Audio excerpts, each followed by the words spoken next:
Now, broadcasting on Rockstar Worldwide from the Double Wide Production Studios, this is the Home Movie Legacy Project with your host, Rhonda Vigeant. I got my Nikon camera. I love to take a photograph. So mama, don't take my coat from away. Rhonda and her guests will share home movie stories that will tug at your heartstrings. You'll learn how to organize, digitize, share on social media, and use your home movies as genealogy research. Learn how to repurpose or even monetize found footage. This is the Home Movie Legacy Project. And now, here's your host, Rhonda Vigeant. And welcome to the Home Movie Legacy Project, where we focus on exposing real solutions to create a media legacy that lives.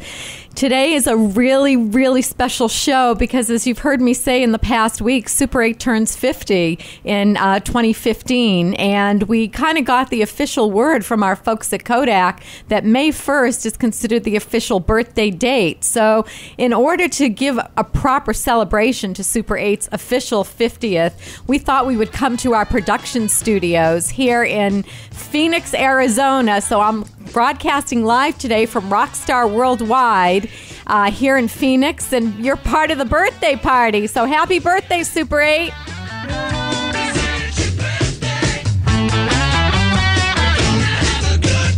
Yes, we are. 50 years. Yeah. 50 and still fabulous. No, absolutely. So we're so glad you're here. There's been a lot of build-up surrounding, this 50th anniversary celebration. There have been special film festivals that have been happening the last few months. There have been, different people from different countries saying how they're going to commemorate Super 8 turning 50. And I was thinking about it today. I mean, here I am. I made the road trip from LA to Arizona to do my show live because I thought that we needed to commemorate the 50th anniversary in a big way. And so first of all, I want to give a shout out to Michael, my producer, who I'm meeting face to face for the first time. Hi, Michael. Hello, it's great to have you in studio. I'm glad to be here, and I'm so grateful because a little birdie told me today's actually your normal day off, but thank you so much for coming in to being part of the birthday party. The Home Movie Legacy Project is totally worth it. Thanks, Michael. And I also have with me here my official, unofficial, sort of official, sometimes official co-host, Phil Vigeant, who knows more about the Super 8 film format than anybody. And we haven't had him on in a while because we've had so many cool guests. So, Phil, welcome to the birthday party. Thanks, Rhonda. It's great to be here with you. You always know that I know how to throw a good party, right? That you do. Partying is up there in your strong suit. Well, Super 8 turning 50 is a really big deal. And I was thinking about it this morning that, how lucky am I that I get to do an internet radio show here in 2015. The face of media constantly changes. When we were growing up, there were only an elite few who got to be in radio, TV, movies. But with new media also comes new opportunities. And it's kind of remarkable when you think about it that something that's been around since 1965 is not only still in use, but it's loved, revered, celebrated, and, really tugs at the heartstrings of people in so many ways. I like to call it the emotional technology of Super 8, to be honest with you, because, over 50 years and 5 decades, so many milestones and so many projects and so many things have happened that have brought us to where we are today, finding new love, new relevance, new applications for a format that's turning 50. Yeah, it's just incredible that, you can still be relevant after 50 years, technologically. And think of how many things we play with today that are going to end up in the dumpsters of time and never see, past 10 years old, And this thing has been going on for 50 years, and we're still using it. People are still creating creative projects with it, and it'll probably go on for another 50 years. So my question is this. I'm over 50. Am I still relevant? Yeah, well, many human beings will go, probably to their 80s, right? But maybe Super 8 will outpace that even, in terms of being just a fantastic idea, for our planet, and just a wonderful way of sharing visual pictures in the movie format, not produced professionally, so that everyone can kind of get in on the game of being part of movie making. Absolutely. So let's talk a little bit about the history, which some people know, some people don't know so well. The first time that Super 8 made a public debut was at the 1965 World's Fair in New York City. A lot of people refer to it as the second season of the 1964 New York City World's Fair. That's always confusing, right? It's always called the 64 World's Fair, but this part of it took place in 65, so it's like 3 years of the 64 World's Fair. So actually, you're right. I think it's a 1965, introduction, and Kodak was introducing this new medium to the public for the first time. But a lot had gone into it up until that point. There's a coordination with Super 8 because Super 8 wasn't just a Kodak kind of offering.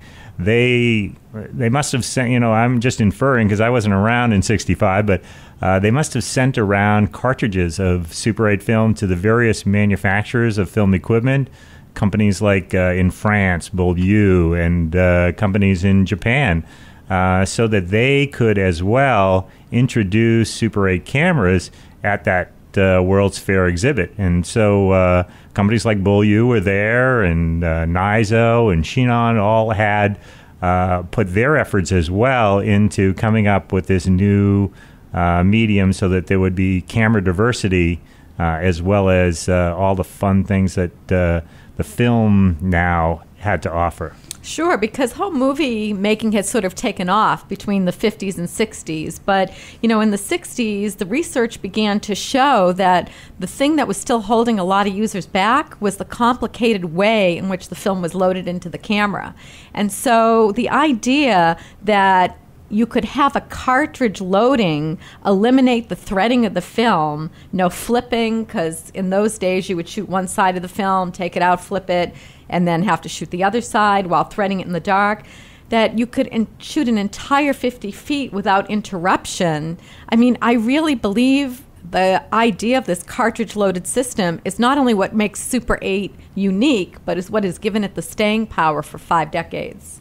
Yeah, if you backtrack to, what is the predecessor of Super 8, which is called Regular 8, that was done strictly as an economic move so that you could take a 16-millimeter piece of film and get 4 times as many pictures out of it. So some clever person came up with a way of taking 16-millimeter, adding additional sprockets, and running it through a camera, first time through one side, and then you flipped it over and ran down the other side to expose 2 pieces of 8-millimeter film on a piece of 16 film, which I think in the 30s, in the 40s, the economics was really what was all 8-millimeter was all about, was to get something inexpensive enough so that people could afford it. But by the time the 60s came, a lot of, the economic did not make it very convenient. And so it was complicated for people to go through the process of loading this film in the camera and to make sure they didn't forget and not flip it a third time so that they double exposed the picture. And their cameras didn't really have any sophistication to them as well. Along with the cartridge, Kodak made sure that automatic exposure was now introduced into the camera so that the cartridge not only provided the means of safely housing the film so you didn't fog the film and you didn't flip the film the wrong way and you didn't thread the thing the wrong way and all that, but it also provided the information about the film, like what the ASA was of the film itself. So when you loaded this film in your camera, now the camera knew how to automatically expose the film.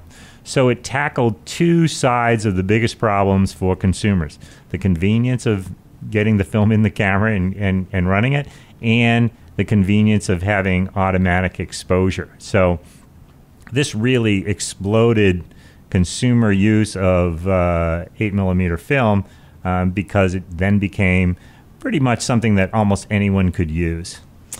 And in those days, I believe you would buy a kit from places like Sears or, one of those stores where you could get a camera and a projector as well.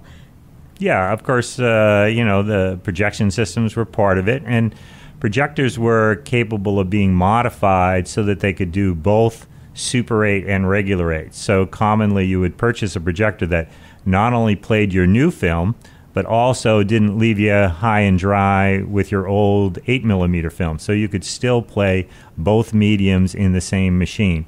So the projectors that came out new were a part of the new thing, but they didn't leave behind the old. So you still could play your 8mm in your Super 8 projector. Right. So almost from right out the door in 1965, there were people who were doing more than shooting backyard barbecues. There were people who started using Super 8 as a serious production medium and started experimenting. And that's the thing that I find so fascinating, because we always thought that Super 8 had tremendous potential as a production medium, and that's something that still holds true today. Right. Well, obviously, Kodak's intention was to have a consumer medium of Super 8, and then they had 16mm, which they had as a professional medium. So they never really endorsed Super 8 as a professional possibility because they already had a product that fit that description. They were really trying to, promote the consumer version of Super 8. But professionally, you could use Super 8 as well. And really, professional just means the way that you're approaching what you're doing. I mean, you're doing it to make money as opposed to doing it just for your own personal kind of enjoyment. So right off, the minute the cameras came out, these people who were looking at ideas like film education, how do you teach people how to use film? Saw that there was a huge potential in using Super 8 to teach this kind of technology so that they didn't have to expend the kind of money that they were spending in their classes using 16mm to teach filmmaking courses. Right, and that was really something that really, I think, set the stage for what we're going to talk about when we come back about the break, which is the next milestone. So, in my opinion, milestone 1 was the cartridge, which really set the stage for all the milestones that came after it that really got us into professional filmmaking, and where our involvement in the story starts, because in 1972, Super8 Sound, which was the original company before we named it Pro 8mm, came out with an entire sync sound system, and that really took Super 8 to the next level. So, don't go away, everybody. We're celebrating Super 8's 50th birthday live from Rockstar Worldwide Studios here in Phoenix, Arizona. Here with my producer, Michael, and all the other wonderful people here at the Star Worldwide Networks. We'll be back after this break. I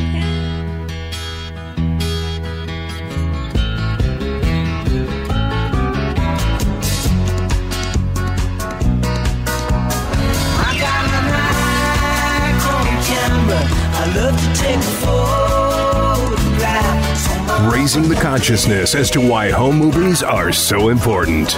This is the Home Movie Legacy Project with Rhonda Vigeant, and we'll be back with more right after these on Rockstar Worldwide. Are you excited about getting your home movies and photos organized, but don't know where to start? Well, the Association of Personal Photo Organizers, www.appo.org, can help. The photo organizers are made up of a community of people. They're organizers, photographers, graphic designers, storytellers, historians, people just like you who love photos, home movies, and most importantly, the stories they tell. Through training, education, networking, and collaboration, the Association of Personal Photo Organizers strives to advance this new and growing profession of photo life management. Our hundreds of trained personal photo organizers specialize in helping you rescue your irreplaceable photos and home movies and organize them in ways that make it simple to share your memories, lives, and traditions. Our goal is to help you make those distant memories tangible so you can cherish the life that you share with others. If you need help, look for a personal photo organizer near you by going to appo.org. We are excited and ready to help. If you are a family historian passionate about preserving and sharing family films and stories, a filmmaker wanting to move analog, legacy, or found footage into a digital project or documentary, a genealogy buff, memory keeper, or archivist, this show is for you. The Home Movie Legacy Project. Rhonda's passion for home movies and independent filmmaking stems from running Pro 8mm based in Burbank, known as the Super 8 experts for production and legacy footage for over 30 years. They have worked on thousands of projects for moguls and the masses, including Hollywood blockbusters such as Argo, Super 8, and JFK, TV shows, music videos, commercials, and the personal family film legacy of the world's most famous faces, industry icons, award-winning documentaries, and archival footage for the presidential libraries and museums. Each show will focus on compelling interviews with people who are telling their personal stories using home movies as a jumping-off point, sharing what was discovered or what was challenged or what was confirmed. Expert guests will share best practices to organize, digitize, socialize, and even monetize your old media formats and cutting-edge ways to bring them back into your digital life. And don't miss the weekly Tech Talk segment featuring Vigeant, the other half of the Pro 8mm story. Learn insider industry secrets of how to become head of your own studio. Don't miss the Home Movie Legacy Project, Thursdays at 7 p.m. Eastern on Rockstar Worldwide.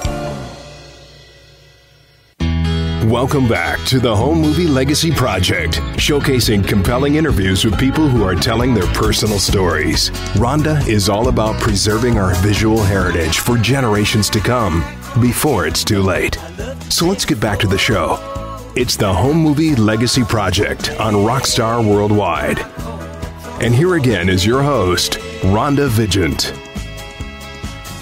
And welcome back to the Home Movie Legacy Project, where we brought the party to Arizona this week in honor of Super 8's 50th birthday, where we're broadcasting live today from Star Worldwide Studios here in beautiful Phoenix, Arizona. I'm looking out on the Camelback Mountains here, and I wish I had my Super 8 camera with me right now because it's just a spectacular day. And so, you know, this is officially the week. As we said in the first segment, Super 8 was introduced officially to the public at the second season of the 1964 World's Fair, May 1965 in New York City. For those of you who can remember that World's Fair, I vaguely remember it. I was pretty young, but I was there.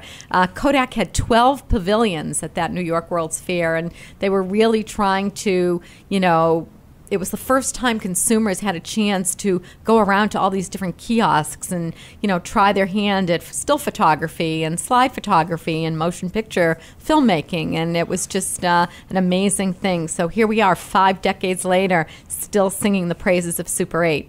So in the first segment, Phil, we talked about how the cartridge load in and of itself was a big milestone over previous home movie formats and gave consumers an easy and inexpensive way to just, you know, pop in a little cartridge in daylight. But, you know, once that you know, huge technological advancement happened, all these little sub applications started taking off.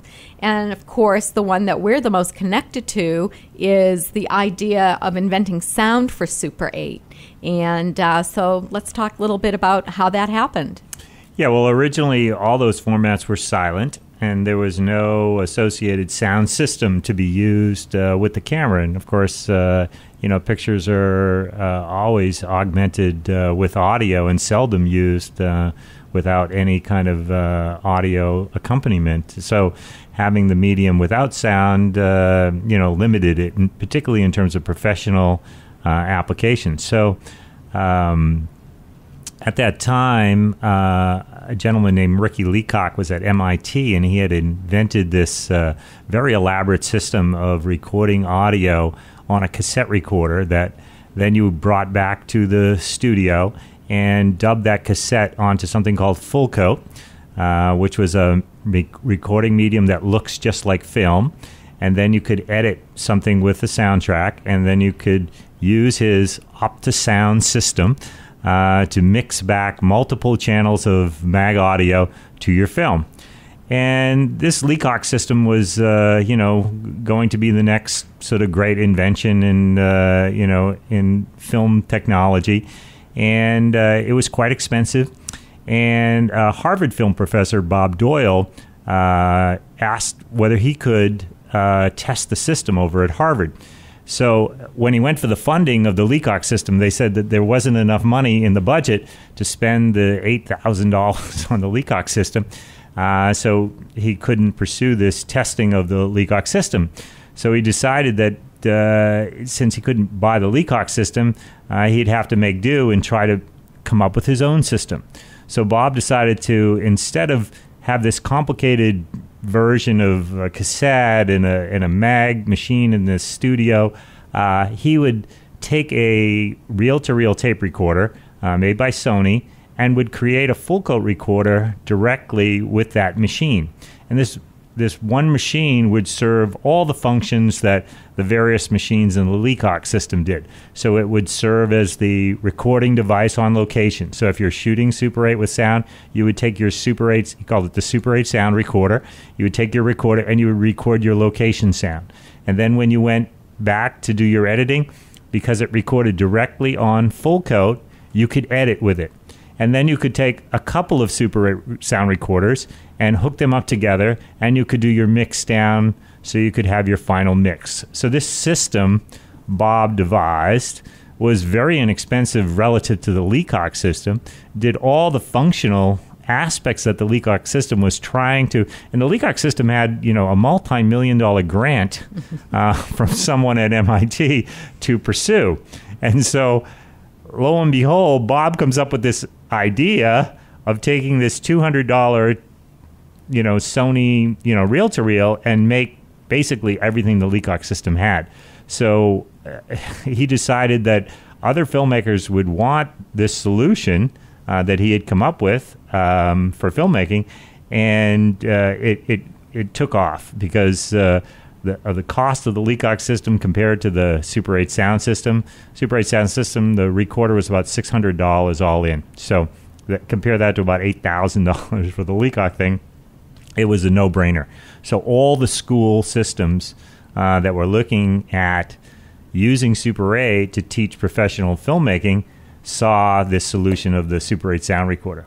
At the same time, independent filmmakers who were not in school, who were trying to produce documentaries, low-budget student films, maybe even some, dramatic kinds of movies, also needed this kind of technology, and there it was. The Super 8 sound recorder was invented in 1972, and I think wound up selling, thousands of units over its lifetime.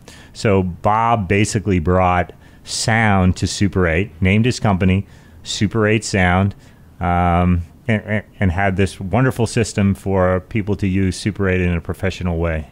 It really did revolutionize the way people were using Super 8 up until then. Now, let's talk a little bit about the editing bench, because I know at one point they added an editing bench as well, so you could have almost like a whole Super 8 studio.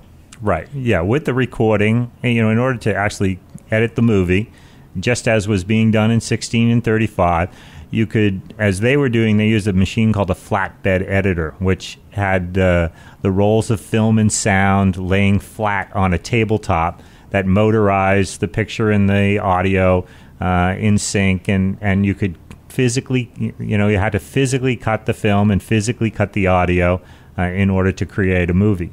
So Bob came up with an upright table based on a thing called a synchronizer, which is just a mechanical device to keep picture and sound running physically together. And this was a much less expensive device that did basically the same thing as the flatbed. I mean, the flatbed was more convenient in terms of its motorization, and with the Super 8 sound edit bench, you had to physically do some of this yourself, but it accomplished the same thing, and it accomplished it at a dollar point that was, I believe, again, the editing bench was a under $500 kind of machine, where a flatbed editing table was a $10,000 to $20,000 machine. So while this was going on with the professional applications in the early 70s, I think consumers wanted in on something similar but less complicated. Right. So what year did sound-striped Super 8 film come out, or were there some early predecessors where you could get sound and have it striped on the film? Well, from 72 to about 75, I think the Optosound system still existed, although I don't think they sold more than half a dozen of those things and spent, like I say, millions of dollars trying to, R&D this thing. Bob sold several thousand of his full coat recorders around the world. There were some other kind of ways of doing some audio where you could connect a cassette recorder to your camera and maybe to your projector, but they were, Elmo had one, and there was one that came out of England. they covered shooting with audio and just playing that back, but it didn't have any system for editing, so it really wasn't a filmmaker's tool. It was just a way to get some audio with your picture. So around 75, Kodak decided that they wanted to invent a cartridge system of Super 8 that also embraced sound. So they laminated a sound stripe, basically as if you took audio cassette tape and cut off a little sliver of it and glued it onto the side of the film.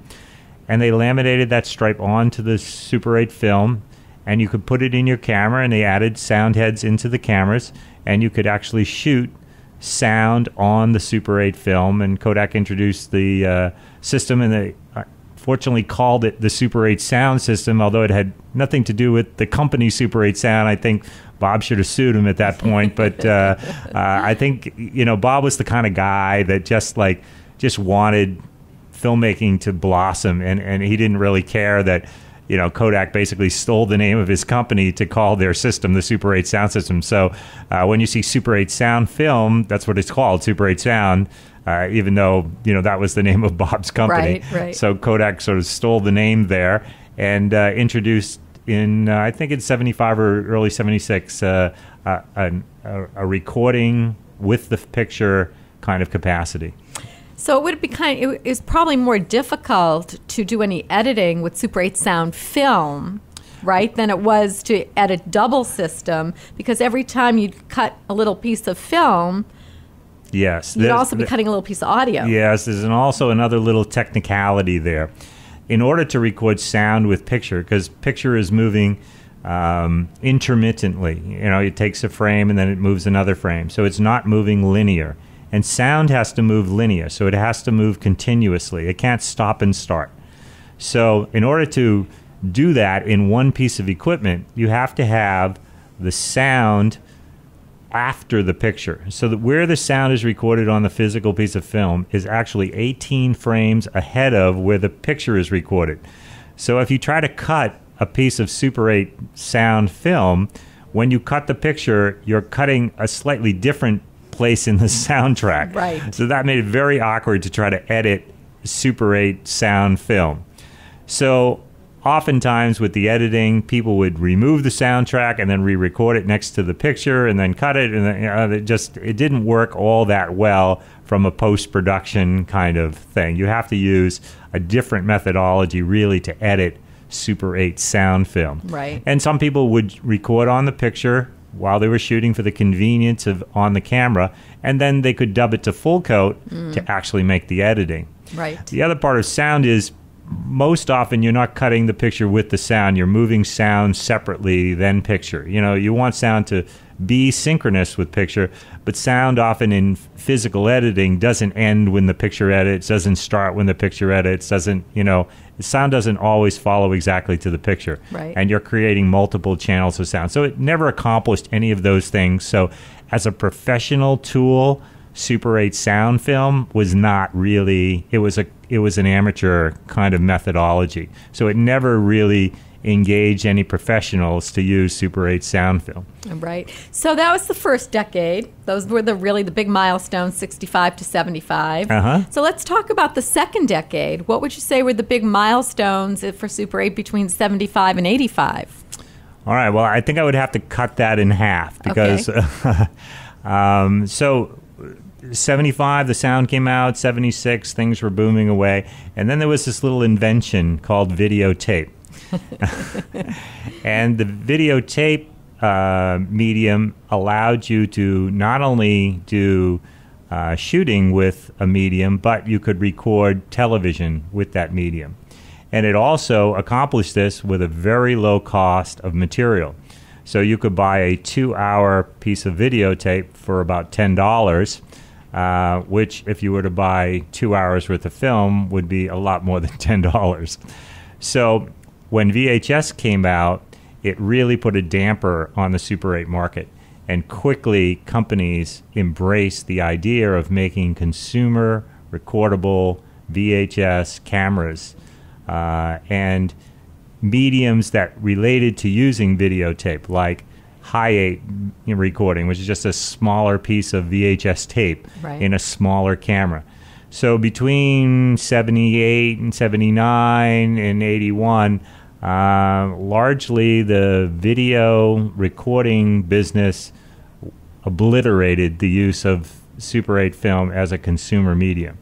So the entire market for Super 8 collapsed on itself because no longer did people want to go shoot in Super 8. Even though the quality of Super 8 was significantly better than video, people just were enamored with the idea of being able to endlessly record things. And carrying around a camera the size of a suitcase on their shoulder. Well, the suitcase-sized cameras started that way, but very quickly, as technology goes, those cameras became microscopically small, and you could put them in your pocket. So it didn't take long for video to basically unseat Super 8 film as a consumer recording medium. Right.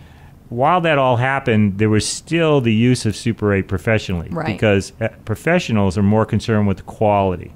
They're not as concerned with being able to record 10 hours of their, whatever they're doing. They're more interested in the aesthetics of what the thing looks like and whether they're getting good quality pictures out of their shooting.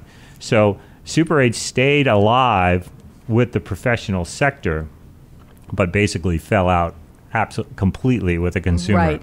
And so let's talk about that. I actually think if the consumer markets didn't step aside, the professional market for it would never grown the way it has. Right. It was always overshadowed. I mean, in the 70s, there were plenty of professionals using Super 8.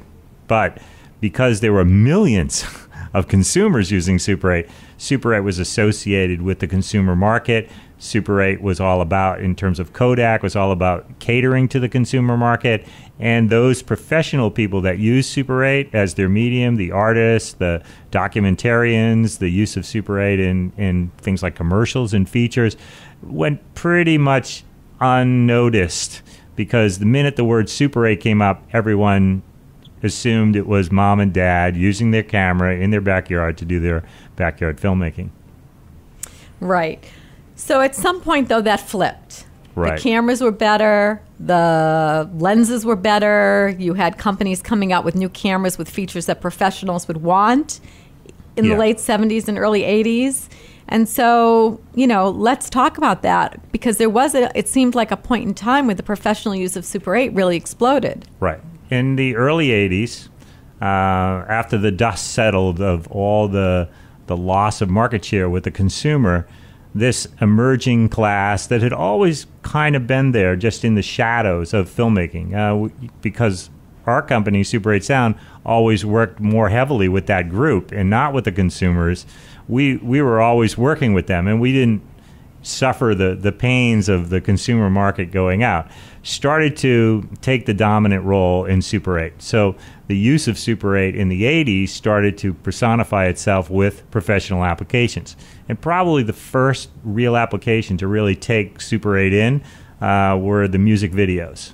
And when music videos started to come out, it was a wonderful merger between musicians' need to have a visual sort of adaptation of their song. All of a sudden, all these guys who spend all their time with their guitars and their instruments now needed some way of visually showing you what the heck they were up to. So they needed a medium that was like them, that was creative, that had diversity in it, that could be kind of professional but not expensive.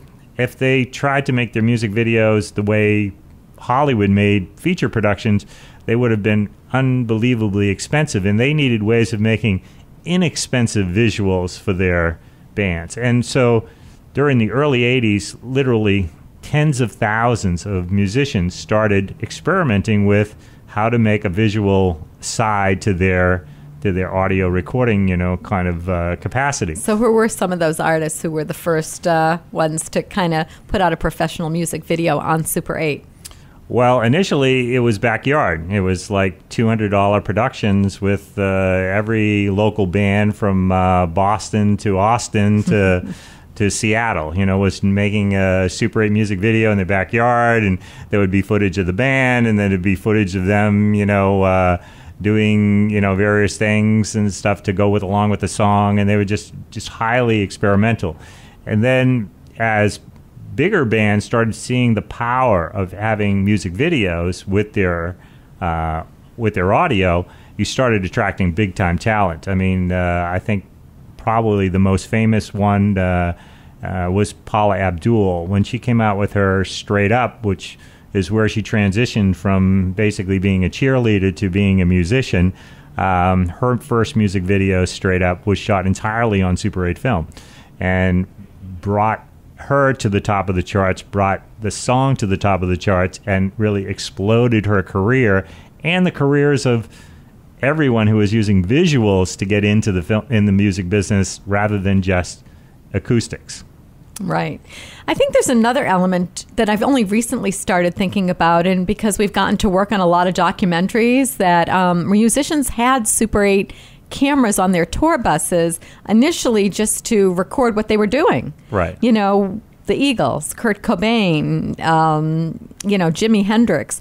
A lot of these people originally shot Super 8 because that's what they had on the bus. They just wanted to document the tour. Yeah.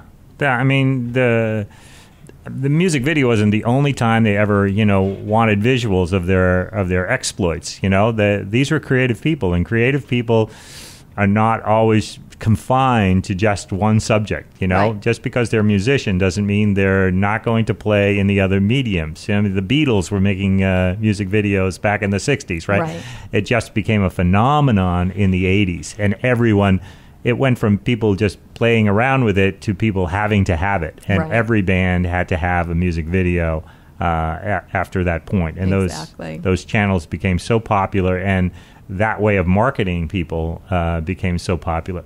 And as that grew and that became publicly, people were conscious of Super 8.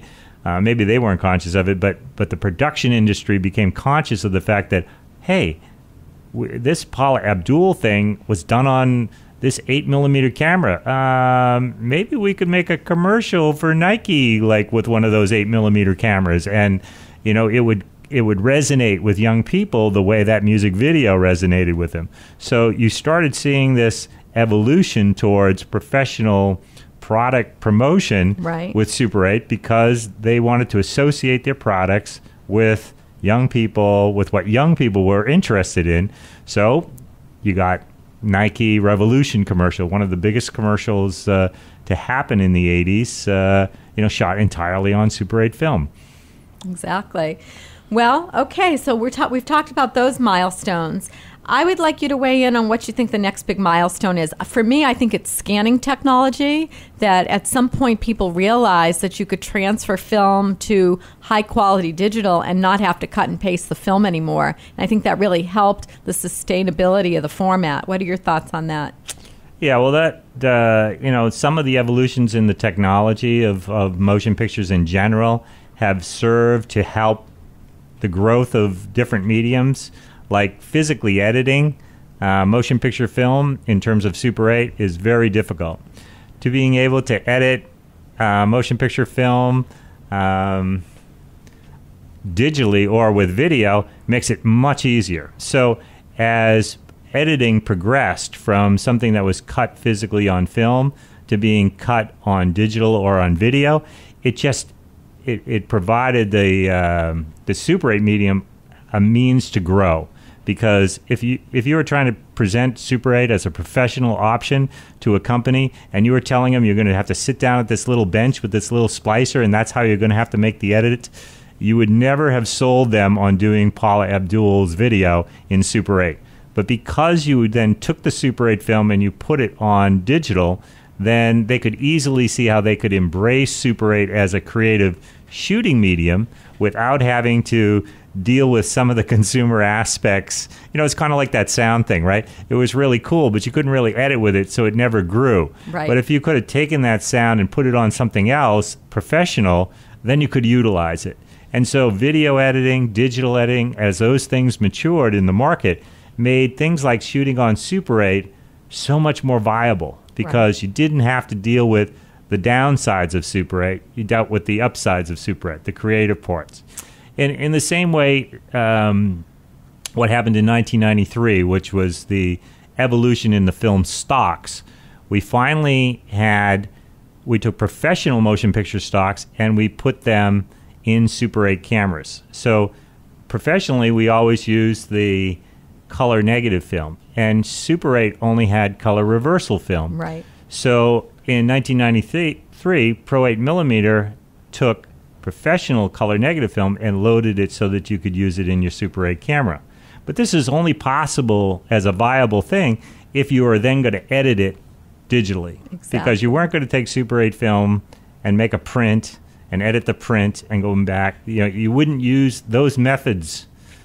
Became archaic. Right. Digital editing became the way, and Super 8 could be used that way. Well, you can't underestimate the importance of that particular milestone, because by those days, Kodak was already pretty much hanging up their hat. They were discontinuing film stocks. They weren't supporting it. And so it took a small company such as ours, to be quite honest, to step up and say, if this thing is really going to survive, you know, who's willing to stand for film? Right. And I think here we are celebrating the 50th birthday of the format, which in my opinion completely would have died in 1994 had we not taken a stand and say, this is still viable professionally. Let's offer professional film stocks and see what happens. Right.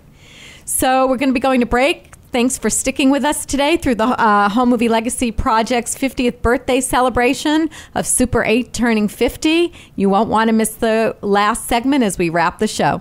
I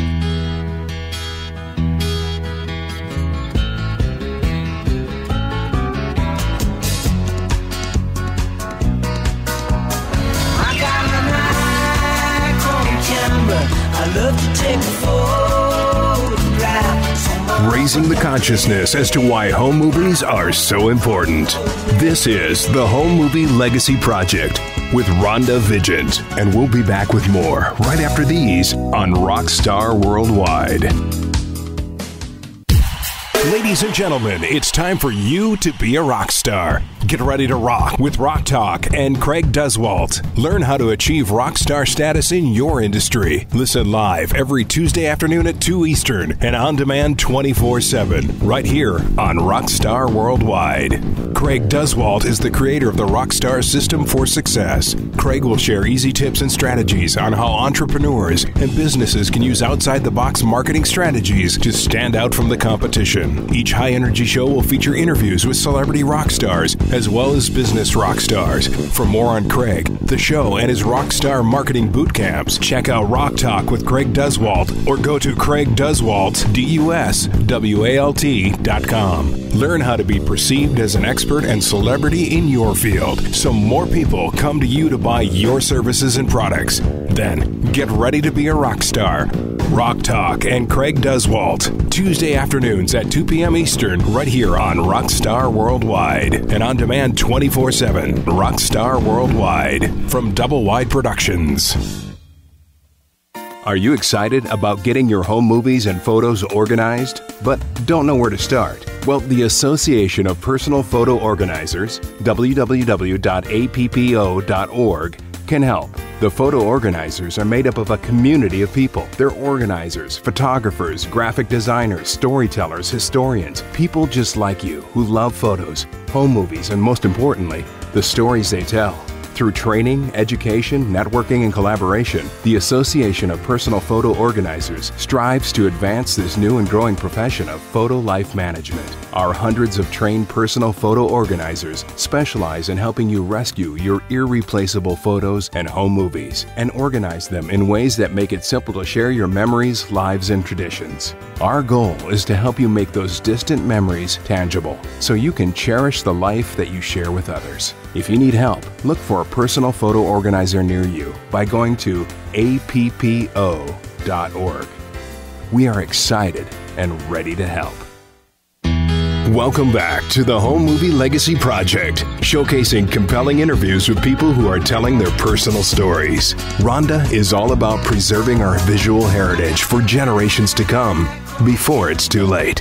So let's get back to the show. It's the Home Movie Legacy Project on Rockstar Worldwide. And here again is your host, Rhonda Vigeant. And welcome back to the official 50th birthday celebration of Super 8, which is turning 50 this week. We brought the party to our our studios here in Phoenix, Arizona. Woo, woo, woo! And, a milestone such as this deserves its own birthday party. So thanks for listening to us today as we are live here in Phoenix. So before we went to break, Phil, we were saying before negative film came out in 1994, there wasn't much chance that Super 8 was going to have the sustainability it needed because Kodak was cutting and discontinuing film stocks left and right. Yeah, I think most of these things wouldn't sustain unless there was development, and sometimes that development's from within, sometimes it's from without, and sometimes it's just merging things that just should be there that aren't there. And color negative was one of those things that should have been part of the Super 8 thing. And Kodak, because of thinking of Super 8 as this consumer thing versus their professional, it's just stuck in their psychology of what they were doing. And it really took another company to come in and say, hey, this is what needs to get done. We're going to do it, And they were actually supportive, of doing it because I think they didn't think that anybody else could do it. They didn't really see the potential. And once they did see the potential, then they changed their mind about a lot of this discontinuance and actually started reproducing Super 8 stocks again. So right. It really changed their minds about Super 8 as well as it did the public's mind about Super 8 being something that you could use in a professional capacity. Well, for those people who don't know how we actually made film in those days, can you give just a 2-minute quick rendition of how it came to be that a company such as ours, a small little company in Burbank, California, could manufacture a line of film stocks? Well, we had equipment to manufacture you remember the company came from Super8 Sound. So to do that full coat recording we talked about earlier, we had to manufacture that full coat. So the company that had the perforating and slitting machine, we weren't doing that anymore, and that machinery was just sitting there. So we kind of realized that if we took that machinery, we could perf and slit film rather than full coat. And we happened to come across a student in Massachusetts who was in from his home in Russia. And in Russia, they had a reloadable Super 8 cartridge. So he had brought some to the office. And we saw that if we could get more of these reloadable Super 8 cartridges from Russia, we could load our own material using our own perf or slitter that we had used for full coat and basically do the whole process in film. So we wound up getting all these cartridges from Russia and wound up putting our perfing slitting operation that we had on mothballs for the full coat sound thing in the dark and started being able to manufacture from 35 millimeter film Super 8 film and cartridging and making it available. Yeah, and I just have to add, nobody would have believed it because in 1994 we were considered Hollywood's best kept secret. We worked on almost every episode of MTV and VH1 Behind the Music. And, what are some of the 35 millimeter major motion pictures you worked on in those days? Yeah, that's part of the legacy that doesn't really get out there very much because I don't know if you ever noticed motion pictures often have this flashback scene, this I'm on drugs scene, this opening sequence that sets the mood for a picture being in New York in the 40s and that kind of stuff. That's often done in Super 8. I mean, just this past year we worked on Argo. We worked on the movie JFK. I think I have over 100 major motion pictures that have Super 8 scenes in them. Sure. The Fighter. Selena, Contact, right. The Devil Wears Prada. Yeah, and as you go through this, you're like, wait a minute, how did they use Super 8 in that movie? Oh, it's a scene here. It's a scene there, right? So it's always been a part of the professional film community in that capacity. And so, but it doesn't come up that much because it's a small part of those motion pictures. Absolutely. Well, there's one more milestone I'd like to talk about before we wrap the show today, and that's what Max 8. And that's something that we take a lot of pride in, and I think really set the stage for Super 8 in the future. So what is the Max 8 format, and why is it a milestone in Super 8? Well, Max 8 meant expanding the gate of how the picture is exposed on the physical film. Because the sound system that Kodak came up with in the 70s had been discontinued, that sort of space over there on the right of the film was basically unused. So we came up with a scheme where we could fill that part of the physical film with picture. So you're basically making a wider image on a frame of Super 8 film. And the reason that's important is that almost all televisions today are wider than they were in the 70s and there before. Remember, televisions were pretty much a square box. Their ratio of height to width is about 4:3, so it's almost a square.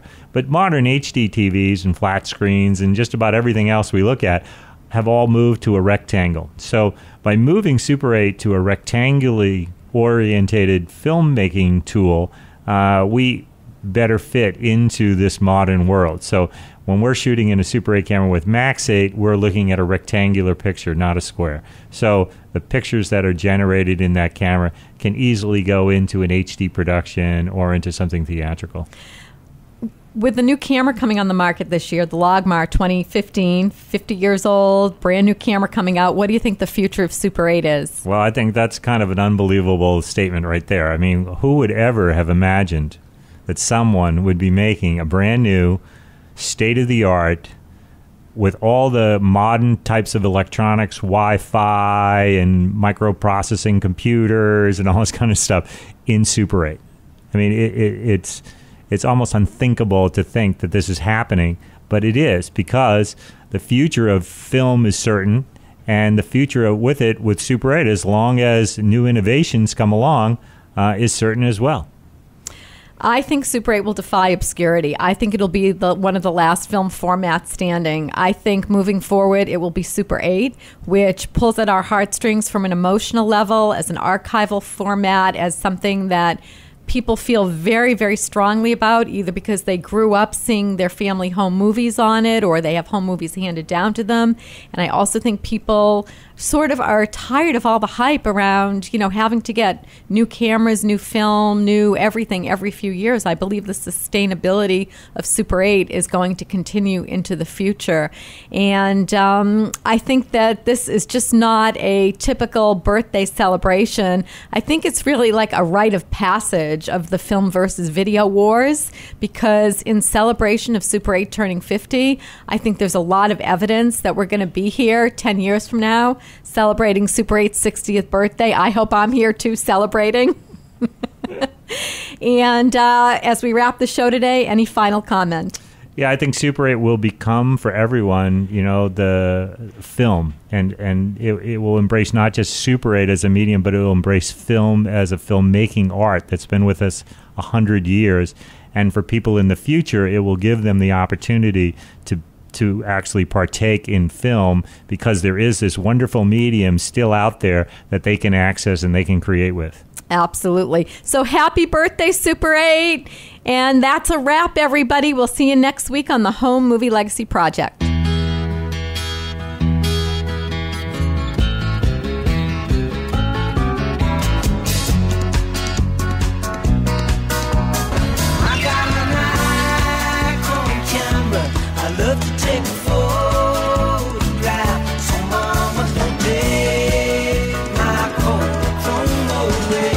Thank you for being part of the Home Movie Legacy Project with your host, Rhonda Vigeant, here on Rockstar Worldwide. Each week, you'll learn how to take an oral history and a compelling story that will make your great-great-grandkids laugh and make your parents feel young again and get that Generation Y interested in their family tree. This is a different kind of reality show, one that is revealed through the stories and frames shot long ago. So you can shift your focus, transform your understanding, and move forward in your life. The Home Movie Legacy Project. For more on Rhonda and the show, check out our website, homemovielegacy.com. Then be here next week as the journey continues. The Home Movie Legacy Project with Rhonda Vigeant. Thursday evenings at 7 Eastern here on Rockstar Worldwide.